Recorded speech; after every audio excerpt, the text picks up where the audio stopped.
Welcome to the All Out Coach podcast. My name is Tim Mikhelishvili, and I'm your host. Podcasts are one of the best ways to educate ourselves, to share skills, and to also join a learning and development community, which is how I look at my own podcast as well. Today, I have a very special guest, Dr. Joel Topf. He is the medical director of St. Clair Research, also a partner at St. Clair Specialty. He's a nephrologist and a true pioneer in using social media for medical education. He has been running his blog, Precious Bodily Fluids, for 12 years. He co-created the longest running Twitter journal club, NephJC Journal Club, which I heard about after doing a literature review on social media delivered medical education. And I was fascinated by its success. And I had a chance to meet him just a few months ago. NephJC connects nephrologists all around the world to discuss scientific papers twice a month. He has a large Twitter following and is a regular guest on the Internal Medicine podcast that's very popular that all of you may have heard of, the Curbsiders. He was awarded the Robert Narens Award for Innovation in Medical Education by the American Society of Nephrology and has given talks on the use of social media in medical education in 8 countries around the world. He makes visual abstracts for 6 different medical journals and organizations. And today he's going to talk about medical education via social media. Joel, what a pleasure to have you here, share your ideas and the journey that you have been through and now are taking all of us through as well. Welcome. This is great. I really appreciate the invitation. Thanks for having me on. So how did this journal club that has really taken on a different image of its own really start? Can you give us the background? Yeah. So the first medical journal club on Twitter that I saw was called NephJC, or Medical Journal Club. And it was started by a junior doctor and a medical student in England. And they kind of figured it out and they kind of cracked the code. And they had their own website and they did a little summary of the article. And then they invited people to join a discussion. And the discussion happened in real time for 1 hour. And I joined in for a couple of their articles that were relevant to nephrology, but it was a general medicine journal club, and they would have articles on cardiology and oncology and all different fields. But like a lot of these Twitter journal clubs, after maybe a year or two, they petered out and they've disappeared from the internet and they're gone now. But it struck me as it was a really good idea and they executed it well. And then in 2014, one of the people that I was kind of tangentially working with on Twitter, and we were tweeting back and forth, said we should start a nephrology Twitter journal club. And I was like, I think it's a good idea, but I really wanted a dedicated partner to do this with me, that I knew it was going to be a lot of work and I didn't want to do it alone. So I said, hey, why don't you do this, this, and this, kind of just giving him a bunch of tasks to see if he would do it. This guy's name is Swapno Hiremath. And God darn it, he did it. He knocked off everything I asked him to do. And I was like, okay, this is the partner for me. And we joined forces. And in, I think it was April of 2014, we did our first journal club. And one of the early questions that we had was like, how often are we going to do these? And I think the easy answer is once a month. And I was like, no, we want to do this twice a month. We want to make sure, right? There's enough literature out there that if we do it once a month, we're going to really have to just be very, very selective and not be able to be experimental with what we choose. And I wanted to have a lot more latitude. So let's double that. Let's do it twice a month. And we've kept up that pace since then. And it has been exhausting at times because, what we do for a journal club, and I'm not sure how familiar your audience is with a journal club. So can we just start with a description of what a medical journal club is? This was something that was invented by the grandfather of medical education, William Osler. He couldn't afford subscriptions to all the journals he wanted. And so he would find somebody who had a subscription to a journal. They would pick an article and a bunch of people would get together and share the article and discuss it. And then he took this to Johns Hopkins when he went there, and everybody kind of loved it because it's difficult if you're not, you can read a single journal article alone, but if you don't know the context in which that experiment or that manuscript exists, you can't really understand it. You really need to know what went on beforehand. You can think about if you were describing a problem, if you had like a long story about a problem, each paragraph would be a different manuscript, a different piece of evidence, and you string them all together. Now you got a picture of the story. But when you're reading one manuscript, all you have is that one paragraph, and you need other people, or at least a lot of expertise, to understand the full context. And that's what you get with a journal club. Mm-hmm. And this has become a staple of medicine. Like 85% of internal medicine residencies have a journal club. And it's a great time. One of the new philosophies in education, I don't know how new it is, but one of the bigger philosophies in education is called flipping the classroom, in which you allow the students to become the teachers. That's what it means by flipping the classroom. And it also means that a lot of the busy work that we used to do in class, basic studying, you do at home on your own, and you reserve the class for what the class is really good at, which is discussion and collaboration. And that's what happens in a journal club, is that everybody reads the article at home and then they meet together for the discussion. So it's a great example of the flipped classroom. It has a great place in medical education. And people love it. People really like it because it's a great way to stay up to date on the literature, which is one of the constant goals and struggles of all doctors. But as soon as you leave the academy, right, as soon as you finish your residency and finish your formal training, you'll lose the journal club. And a lot of people have, aspirations. Oh, in my private practice, I'll set up a journal club and we'll just do it with our partners. And it just never gets done because it's just a lot of work. It's the kind of thing that, there's always other demands on your time. And so this Twitter journal club was just an opportunity to let's bring the journal club out of the academy and bring it for everybody. And one of the things that we did some research on who was going to these journal clubs, I wasn't so surprised, but I was fulfilled to see that the average age was not the 25-year-old in residency. It's not the 32-year-old in fellowship. It's the 40-year-old who's out in private practice, or they've left the academy, but they're still dedicated to nephrology. They're still dedicated to their medical education, and now they found a venue where they can get back to a journal club that they couldn't get to before. Yep. And that was very gratifying because that's what I felt. This is what I wanted. Yeah. And so it's been real successful there. And one of the things, the high point of the journal club is the 1 hour discussion. It's a live discussion. There's a leader who kind of walks through the article in a very structured way, usually about 60 tweets and there's a lot of questions where he's inviting people to participate, and then everybody's answering questions, and there's a bunch of side discussions that go off. It's when you look at it, when you take a step back and you look at it, it looks like total chaos. But if you're actually listening to it and you're following along, you can follow it fine. But there are a lot of different threads. There's a lot of different cross conversations that go on simultaneously, and I think newcomers can be pretty intimidated, but it works. So, but that's the centerpiece of NephJC. But we have a lot of stuff around that support it. So one of the things we have is we have a summary of the article, right? Because not everybody has time to read a full manuscript. Here, what we have is usually 2,000 words. 4 or 5 pages where you can read, I get a sense of, and that'll include the background and go through the previous literature. It'll go through the methods and the results, and also kind of the conclusions and the implications of the study. And then we'll also do a visual abstract, which is kind of a 1-panel comic book that kind of describes the whole study.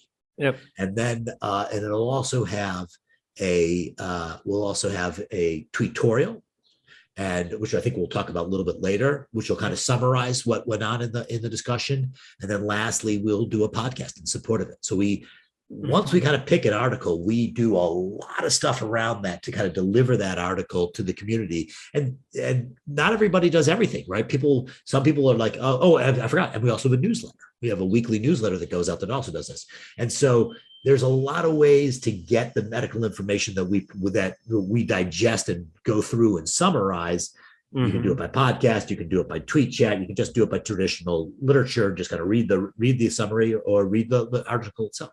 The people that really inspired me to start this podcast, All Out Coach, were a mentee that I had, and also a physician that I heard talk about the podcast in which he was summarizing the key learnings and abstracts and sessions from a conference that everyone else in the room in that regional conference that I attended was referencing. And I told myself, look, this may be a good idea, to start a podcast. And, so I actually, my inspiration came from a physician. My question is, how do physicians, the busy physicians, focus on a different format of education and find it valuable too, as has been the case clearly with your journal club? Yeah, I mean, I think what you're seeing a lot of everybody's attention shifting to social media, right? And it doesn't matter whether you're looking at physicians or teenagers or teachers. Everybody, this social media is exploding in importance. It's taking up more and more hours of our day and more of our attention. And so, just like when YouTube exploded, it was not just one type of content that was on YouTube. There was educational content, there was entertainment content, there was music content, all of it was there. And same thing with social media. There's all kinds of content in social media, including medical education. And so it's just, we're just taking that same kind of attention that used to be devoted to medical education outside of social media, and we're finding a way for people to do it with social media, because there's lots of aspects of social media that people like. Right? And one of them is kind of there's a conversational tone, right? Like I personally, when I find it very, very frustrating to listen to a lecture and not be able to push back on what I think is a intellectual sloppiness or looseness with the facts. That gets me very upset, and I want to call somebody out on that. And on social media, you can do that immediately. Right? You can quote tweet their tweet, or you can reply to their tweet, say, hey, I think you were a little loose in the way you did this. And how about this article that points the other direction on that? And you can engage them in a conversation in a way that you can't do in traditional media, where you're supposed to sit there and listen to me, and you don't really have a mechanism for two-way communication. And I find that to be frustrating. I kind of find it to be treating me like a child, right? I'm an adult learner, and if you want to engage me, you need to engage me. You can't just talk at me. And that's one of the things that social media provides. Right. Yeah. What really resonated with me was learning and teaching, because I always say that it's the best way to learn is to teach something you just have learned. And basically, that's what I've been doing the last 3 years, where I've been going on video on Mondays, on Fridays, trying to inspire my colleagues or share with them for the week or the weekend ahead. I have a newsletter also, on LinkedIn. And so I think that's one of the best ways to learn. And that's how I look at podcasts. And physicians, I mean, they use social media for various reasons. Some of them to promote, of course, their research, but others to train, to manage crisis, right? How has it changed during the pandemic? Yeah, the pandemic was really crazy time for social media. I keep going back to March of 2020 when this thing started, and everybody, the whole world kind of shut down. Right. I remember, was it March 13th when the NBA said we're canceling the rest of the season? Yeah. It's like the cancel. I mean, I couldn't believe it. Right. Just kind of boggled my mind that it was just over. And and I remember that happened before, like, the U.S. government shut down schools and everything, and it was just like, wow. And to me, it did feel like the NBA was kind of leading the world rather than you think it'd be the other way around. And at that moment, there was this intense interest in this topic, and there was lots of speculation and lots of wild ideas, and not great places to get that information, right? And tremendous demand. And a lot of that demand ended up being filled on social media. And one of the things that our NephJC community did, we had already been in existence for 6 years. We had established really good networks of scientists from around the world, with people that we've been working with who joined our journal clubs over time. And there was a question, there was actually a number of questions, but the first one that came up was that the SARS-CoV-2 binds something called ACE2 to cause an infection. And ACE2 is a molecule that may or may not be affected by a common blood pressure medication called an ACE inhibitor, an angiotensin receptor blocker. And there was some animal data that showed that it would upregulate ACE2. And you started to think, oh my gosh, having more ACE2 may make patients much more susceptible to COVID. And then you start thinking, oh yeah, hypertension is one of those comorbidities that they've identified as causing severe COVID. Maybe the reason that hypertension causes severe COVID is because hypertensive patients are on ACE inhibitors. And that was the issue. And you could see that jump of logic, and a lot of people took it, and people started talking in major newspapers, the New York Times, and maybe you should be taking your ACE inhibitor in the middle of the COVID pandemic. And, these are life-saving drugs, and we should not be willy-nilly telling people to stop taking them. And so this was right in our wheelhouse. It was a question that was right up our alley. And we just started going through all of the literature. We started creating an annotated bibliography of all the literature on ACE2 and ACE inhibitors and hypertension and COVID, and whether there was any relationship and whether you should be concerned about it. And we were summarizing medical guidelines that were commenting on this. It started with two of the founders of NephJC, Matt Sparks and Swapnil Hiremath, but they quickly got overwhelmed. There was a lot of information that was coming out about this, a lot of research that was emerging quickly. And so they quickly, on the fly, built evidence review teams of this network of people that they knew. They'd already built this interconnected network, and they coordinated their work on Twitter and we built all kinds of siloed web pages, all about COVID and dialysis, COVID and transplant, COVID and hypertension, with all the information, all the latest literature on there summarized. And it became a pretty incredible resource for the community that at a time when they had lots of questions. We did podcasts on this. We bring in experts to talk about this and kind of reinforce this type of information. And our website kind of transformed into a COVID information center for nephrologists, for kidney specialists. I'm actually getting over COVID myself right now. So it was a pretty amazing thing. And our website traffic just went off the scale. We're usually about 30,000 visits a month. We were all of a sudden 300,000 visits a month. It just was incredible, the demand for this information, and we were the source for that.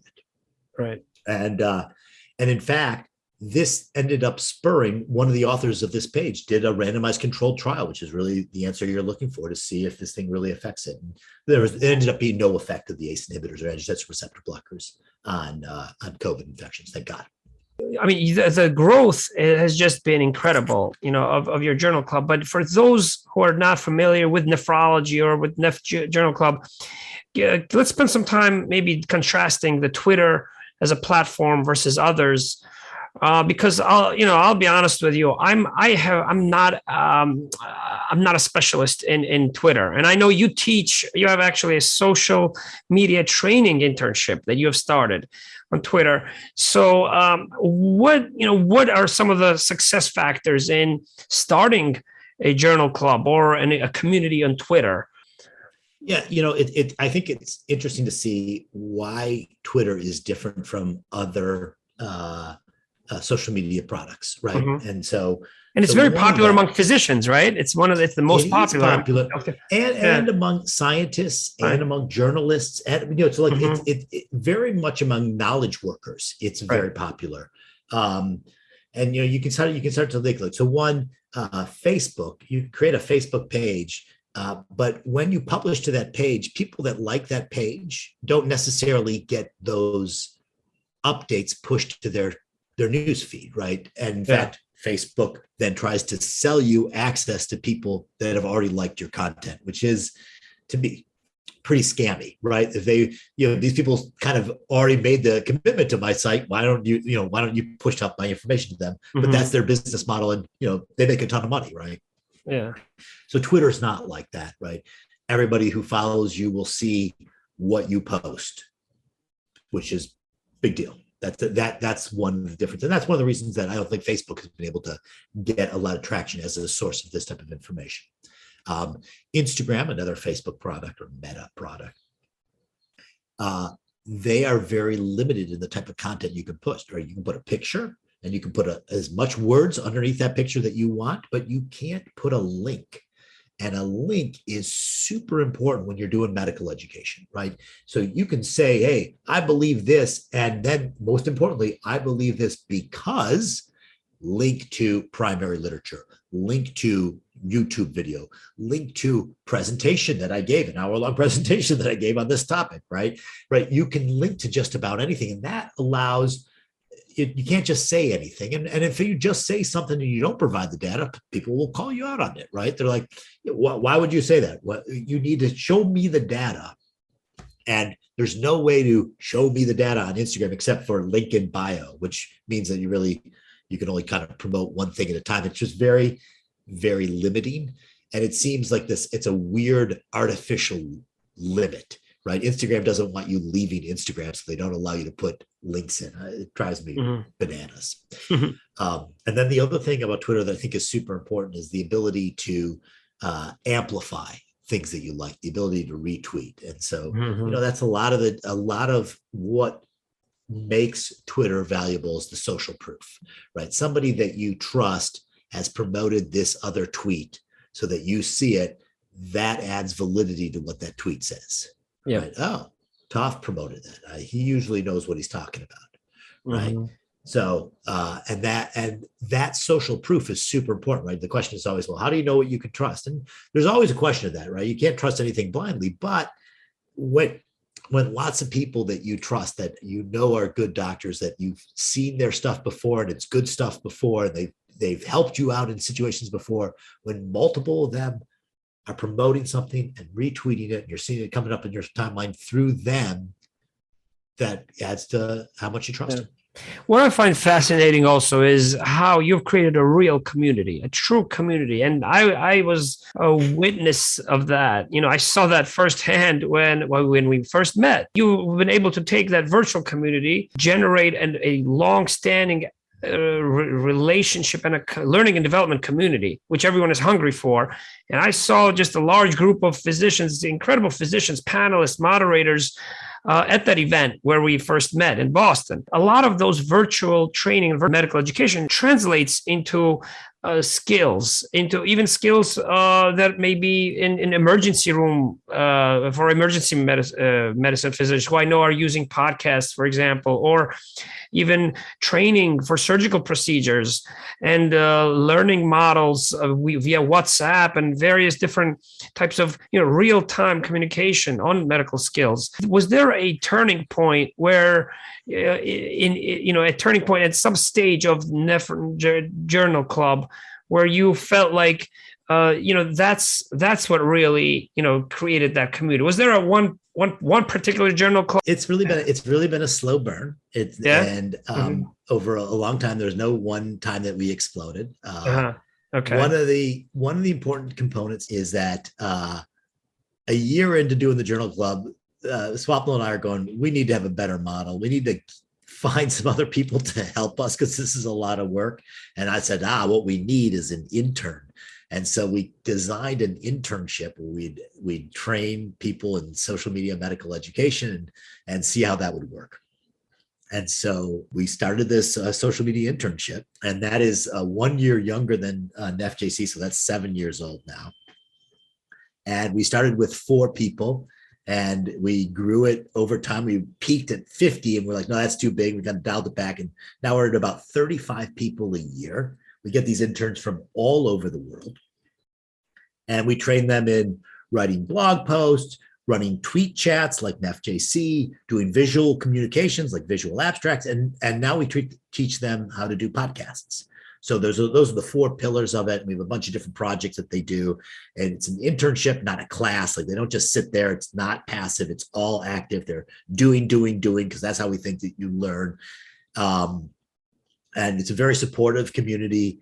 And we have a private Slack, which is an important tool that we use where we're able to show, hey, this is a good example of using social media. This is a bad example of using social media. Don't do this, do this, that type of thing, which is a really powerful way of teaching and communicating values.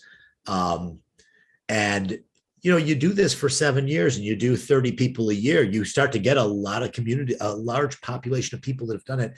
And one of the things that are graduates have gone out to do is they don't disappear after they leave. They stay on as faculty. They start projects of their own. A lot of high profile projects in nephrology were started by our graduates. One of the spinoffs of the Curbsiders is a pediatric podcast called the Cribsiders. Well, Brett was one of our, or Burke, Dr. Burke was one of our graduates. So you see these spinoffs all over the place have been really powerful in terms of building out the community of people that generate content for Neph Twitter and generating the community of people that are part of our community, which is great. And making it more vibrant. There's another website called Nephpocus, which is a point of care ultrasound site for nephrologists. Really excellent site. Another one of our graduates. NephSim, a website that gives questions and tips and training modules for nephrologists. Excellent stuff. Another one of our graduates. So time after time, we're training the people to build the next level of content. And that's how you build a community. It's been really successful. And, and one of the other things that it's done is we have this, our faculty is larger than the number of interns. And it's been successful at what I initially wanted to do, which was like, I need to spend less hours a week doing NephJC, and the interns take care of it. Now we've got that system running. It's really, really successful. Yes. So you mentioned the system. Let's talk about the system in more detail and differentiate the website that you have that gets 30,000 visits and the tweetorials that you do. How does it really all work? How do you put a journal club together? Yeah, I can totally do that. So a lot of journal clubs, they just pick a topic. They pick a topic and they do they have a time, and everybody comes for that 1 hour and they discuss the journal club, the article, and it's great, but then it's gone. And one of the things about Twitter is it's very ephemeral. Sorry to interrupt. Yeah, sorry to interrupt. So when you say they come in for an hour, do they come in person, or do you mean they log in at the same time? They log onto Twitter. They log onto Twitter, and okay. the way these journal clubs are always organized, they're organized by a hashtag, right? Mm-hmm. And what you do is you search for that hashtag, and you don't look for the most popular tweet, you look for the most recent tweet. And these hashtags are not like trending hashtags on Twitter. They're not that popular. They're just the 16 or 20 or 50 or 100 people discussing this journal club, and you follow this hashtag. And that's how you can participate in the journal club, and that's how you participate in discussions, by following this hashtag. And our hashtag is always the same. It's NephJC, hashtag NephJC. But during that hour, you can follow that, and it's a great way to do that. But oftentimes I'll be like, man, we covered this in NephJC a couple of years ago, but I can't quite remember what the conclusions of the article is. That's what the website's for. The website is an archive of the experience, right? So we have the summary there and the visual abstract and the link to the podcast. All of that is on the website. You can go back and you can tweak Twitter's search settings to be able to come up with that, but it's just it's a hack. Difficult. It's a hack. Yeah, that's the difficult. Yeah, that's what I found challenging, and I'm really glad you just brought that up. And I really think that the Twitter Journal Club, that's a live event, and that really, you have to be there for that hour, and and once it's gone, it's gone. But the other things, like the tweetorial, like the summary, like the visual abstract, like the podcast, those are timeless. And that's what's all organized on the website. Okay, so the tweetorial, can you go into a little more detail on the tweetorial as well? Yeah, absolutely. Yeah. So the problem with a tweet always is, it's only 240 characters. What could you teach in 240 characters? Yeah. Okay, well, what they do is you take one tweet and then you reply to that same tweet. Now you got 240 characters, and then you had to add another one that's another 240 characters. And we try to chain about 10 of them in. Well, that's 2,400 characters. Now you got something, you can really say something. And Jamie Willows is the guy who does our tweetorials for us. And he kind of came up with his ideas. I'm going to do a 10 tweet recap where he chains 10 tweets together and summarizes kind of the whole experience of the tweetorial, of the tweet chat. And it's self-contained, it's easy to read, it's a great little summary. And you could do the same thing on a blog post, but keeping it all on Twitter makes it much more viral, and they get much more reads. And, there's some people that really focus on just doing tutorials as their kind of full educational package that they're going to be delivering to medical education. And they do wonderful jobs, and they get tremendous uptake and a readership. It's phenomenal. And, the fact that they can be easily spread and retweeted on Twitter is really powerful. And so so that's part of our educational package with every week's NephJC. Yeah. Okay. So it's a collection of tweets and a summary of tweets that ends up being a very effective way to teach. Right. So what are some of the most effective ways that you found to educate? Effective formats? Are videos, for example, do you use videos on Twitter at all? Can you go live on Twitter? So there's things that you can do, and there's things that I do. I have not gotten into video. It's not my thing. Okay. I love doing podcasts. I think they're really, really intimate, and the voice is really much more powerful than text. Plus, you can consume them in areas where you normally couldn't consume content. I'm thinking about commuting and exercising and cleaning the house. It has a way when you're doing these other tasks that normally you might fill with music. Now you can fill them with educational content. And if that's your thing, if you like that, it's perfect. And it doesn't really compete with any other medical education. It's kind of a green field. It's a place that had never been exploited before. And it's been really fun to see that really develop. And people are using podcasts all over the place for that. It's really been an exciting change in medical education, and students and learners love it. Yeah, Dr. Ian Lang in 1991 apparently said, "Teaching without testing is like cooking without tasting, or reading without writing." And so, how do you test the quality of the education at NephJC? What are some success stories you have? All I can attest to is people keep coming back for more of it. People enjoy it. There was a survey done of nephrology fellows, asking nephrology fellows what resources they use to prepare for their board exams. Yep.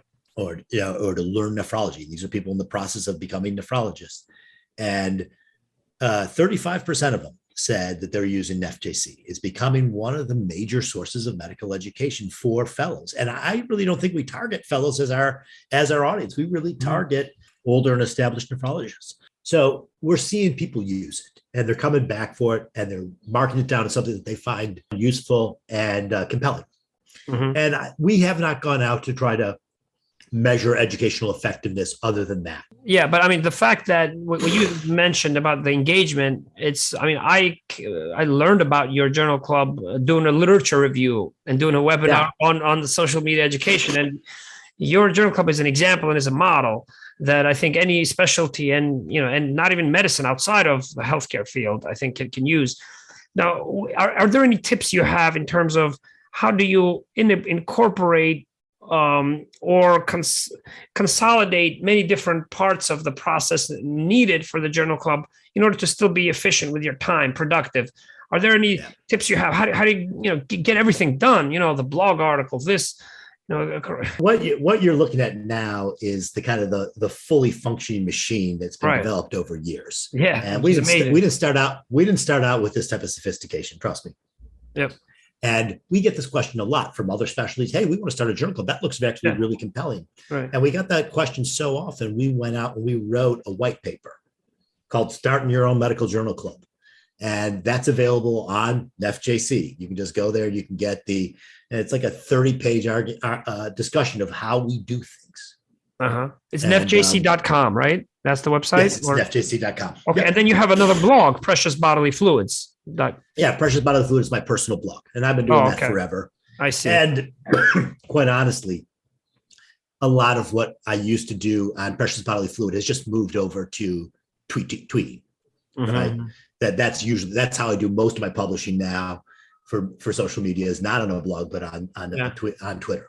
NephJC is not just mine, right? It's a whole community of people that do it, right? I'm a co-founder, and I'm on the board now because everything's gotten more complex as it's gotten bigger. But there's a lot of people involved there, and it's not my personal blog, but yeah, NephJC.com.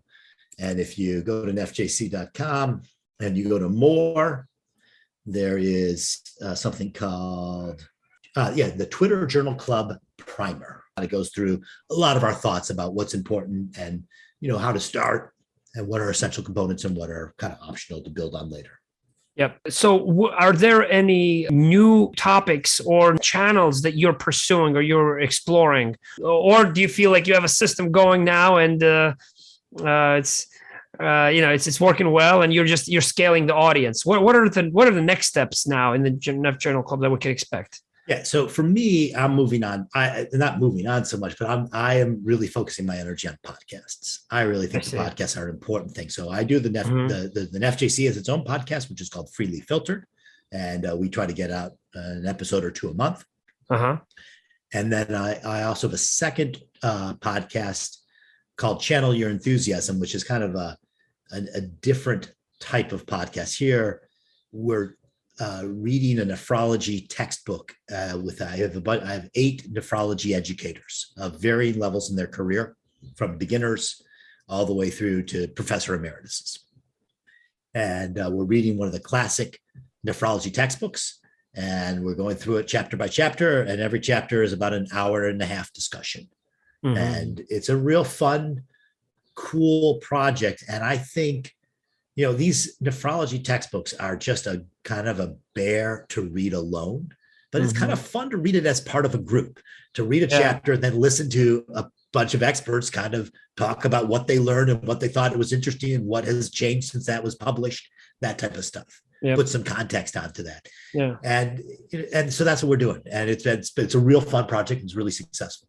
Yeah, because it allows you to reinforce the knowledge and also share it. You test each other, and that makes sense because you need multiple time points and different audiences with whom to exchange that information. Like Benjamin Franklin said, right? Tell me and I forget, teach me and I remember, involve me and I learn.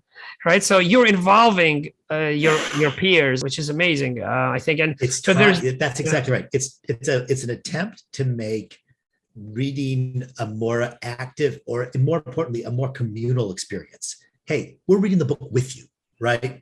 Chapter by chapter. So this is the goal of Channel Your Enthusiasm. We're about a quarter of the way that I've published the podcast. We're about halfway through that we've read the podcast and recorded the chapters. I got a lot of backlog of editing to do. I'll be remiss if I don't ask you about the ultimate audience, which has grown exponentially of medical education, and which doesn't end with our peer physicians, healthcare professionals, but also with patients themselves who are becoming ever more demanding.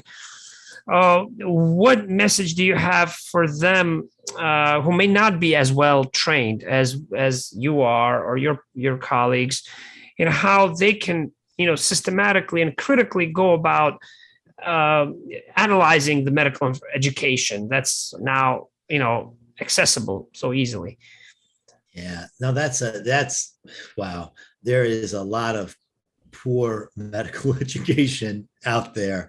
Right. On social media. And that is an area that I think there's a lot of pitfalls and charlatans that are promoting whatever they're promoting on social media. And I think it's an area that you need to be really careful.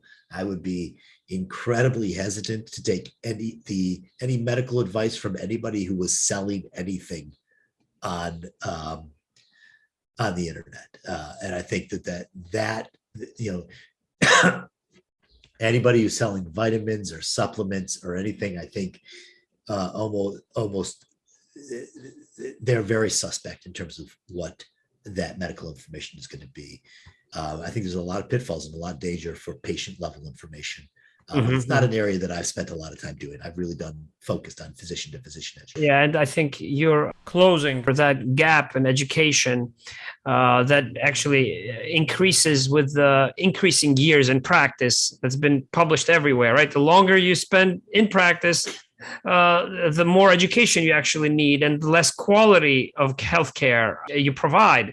There's studies from Annals of Internal Medicine that, from 2006 that I still remember citing. And so you're, I think, helping educate those physicians who may be very comfortable with how they treat patients, but who may not be as up to date with the journal club. And I remember a journal club in the pharma industry and medical, where we identified a gap of this one hormone deficiency, which was described very well in pediatric patients, but we wanted to study it, whether or not it indeed existed in adults. And we turned around a study within 2 months. We authored a late-breaking abstract, which ultimately turned around the entire trajectory of the entire organization, and allowed many more patients to access the medication as well. So it all starts with, I think, critically translating literature in the form of a journal club and various different, reinforcements of that education. So I can't say enough, express my gratitude enough for just making this resource available to our peers, and also providing a model, and your enthusiasm, which clearly shows. So I'm really grateful for really redefining a new format of education that we all can benefit from via social media. Speaking of pharma, there are pharmaceutical companies like Eli Lilly and Pfizer who are now starting to do patient education and healthcare, podcasts, but it's still a very gray area, for many pharmaceutical and medical device companies. And I know you have relationships, and you're an innovator and an independent thinker, and you speak with many pharmaceutical companies. How do you think modern progressive pharmaceutical companies should utilize social media and medical education via social media in order to reach patients as well as healthcare professionals? Yeah, no, I think that's I think that that's a good question. I have some involvement. Nephrology has become recently a very exciting place after being a pretty sleepy specialty without a lot of innovation for a while. We now seem to be swimming in new drugs with new indications and important indications and life-saving medications. And we need to do a lot of outreach to patients. I mean, for the longest time, you have a patient who came into you with CKD, and you're like, well, we need to get your blood pressure fixed and be on an ACE inhibitor. And beyond that, there really wasn't a lot to do, and that's not the case now. And so I know we're starting to see some direct-to-consumer television ads, and that seems to be it's amazing how effective that is, right? I have patients coming in and asking, it's a classic, ask your doctor about this, and they're asking about, hey, is this drug right for me? I was like, as a matter of fact, it is. Right, you're right up that alley, and it's something that I wanted to talk to you about. And having the patient initiate it is just an amazing. It's so much easier to get them to accept the medication when they came in with that already on their mind. I'd never experienced that before in medicine, and it's even better when it's it's a product that I absolutely agree with, right? It's not a marginal situation. They're not asking to start a drug that they don't need. These are medications that really work and make a big difference for patients. And right now, the ones I'm thinking about are the SGLT2 inhibitors, and we're doing an abominable job, terrible job of getting these patients on these things. And so, that's, to me, one of the missions. I mean, we have a possibility of really changing the natural history of chronic kidney disease with these medications, but not if they stay in the bottle. They need to be prescribed. And so, I'm just seeing this with direct-to-consumer television advertising, and I'm thinking to myself, the reality is that more and more attention is being directed to social media, and social media has, a lot of the same model as television. You can buy your way into people's news feeds, you can buy your way into people's Twitter feeds, and that seems to be a legitimate way to go to generate. And whether it's going to be just disease education, so people are more sophisticated about their understanding of chronic kidney disease, or awareness of, or whether it's specific, drug education, that this specific drug would be good for you. Personally, I think they're both going to be effective. I really do, right? Because I think patients feel that, boy, my doctor is not doing much for my CKD, and I'm worried about going on dialysis. I saw my aunt die on dialysis, and is there something I can do? And honestly, this excitement that we have in nephrology is going to extend. There's a lot of drugs in the pipeline. I think nephrology is going to be a pretty hot space in the coming decade. Yep.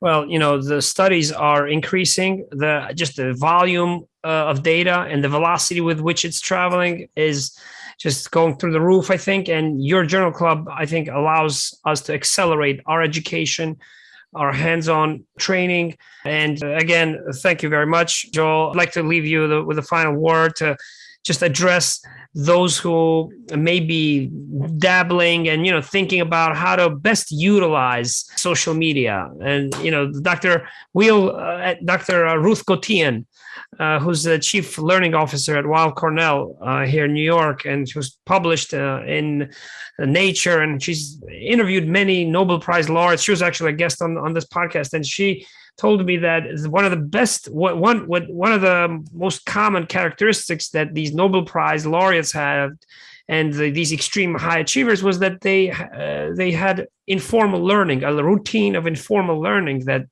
they worked out for themselves. And being part of the Neph Journal Club, I think, is that informal learning that you were mentioning earlier in the I think that's a great way of putting it. Informal learning. I love it. Yeah, well, I think the